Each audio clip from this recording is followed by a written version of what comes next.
that usually they translate a lot of other words to be infidel as well. But actually, infidel is not a word from Arabic. It comes from Latin, and it was originally ascribed from the Pope. The Catholic Church's Pope called the Muslims in Jerusalem infidels, and used that as the opportunity to send out the forces of the Crusaders to go and kill all of the Muslims. And they did, and they said the blood was so much it was up to the knees of the horses in the streets, and killing and killing. And they killed everybody who wasn't Catholic. They killed Christians who were Protestants. They killed Jews. They killed Muslims. They killed anybody who got in their way. It was horrible over this one word. It's not the word. The word kafir. The word kafir is a simple word. It has to do with agriculture. When a person digs the ground, removes the soil, and puts the seeds in the soil and covers it up with the dirt, he is doing the verb kafara, and that is to cover up the seeds, and therefore he's a kafir. So in Arabic, a kafir is a farmer. But if you went to Saudi Arabia today and you saw a farmer out there working, you know, and you said, "Hey, kafir, what's up?" He's probably going to kill you because of the connotation that we understand it today. Today we understand it to be one who disbelieves. We call them disbelievers in English, but that's not really what it's about. If you understand the verb, you can understand the picture, though. You see, the seeds are there. Whether you cover them up or not, they're still there. And the truth is there. Whether you cover it up or not, it's still there. And one day the truth will come. It will come to light. And when it does, it will destroy all the falsehood. Why? Because it was always there all along. And the falsehood is nothing anyway. So this is the meaning of a kafir, one who knows the truth, but he covers it up. So we don't call everybody kafir. Only one who knows and covers it up, because he's covering. He's a liar. And as far as your word jihad, jihad is any kind of a struggle that you do on any level. It can be juhad, when you have accomplished building a great campus, a university, a hospital, an airport. This is juhad, to do something really big. When scholars come together to try to find an answer to a question, and they study and they work on that question, and they get the answer, they say, "We made ijtihad to get the answer," using the same word again. The word jihad is not really used in the Quran in conjunction with these verses talking about battle. The word is qital, qatalah. This is the word that's used, and it means to combat and fight. That's what it means. Like we send people in combat, that's exactly what the word qital is talking about. Waqtuluhum, Allah says.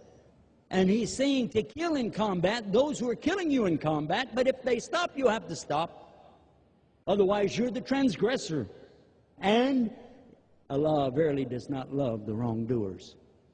So understand that before you can go anywhere with your conversation, you need to go to the Arabiya, understand the Arabic language, sit with the scholars of knowledge, and think and reflect, and then pray and ask Allah to guide you and say, "Rabbi zidni ilma, Rabbi zidni ilma." And this is the dua that you make when you want to learn, "Oh Allah, increase my knowledge." Sound good? Thank you, brother. Thank you. Could you please state your name? And I believe this will be the last question for the evening. Assalamu alaikum. Wa alaikum salam. My name is Ludovic Bonilla. I am French. You're from France. Français? Yes. Oui. Parlez-vous français? Oui, oui, très bien. Très bien. Très bien. And so I live in France, and there are a lot of Muslims, and I don't know about the situation in USA, but here in India, I heard a lot of people who were against the system, Western, the system of Europe and USA, Muslim people.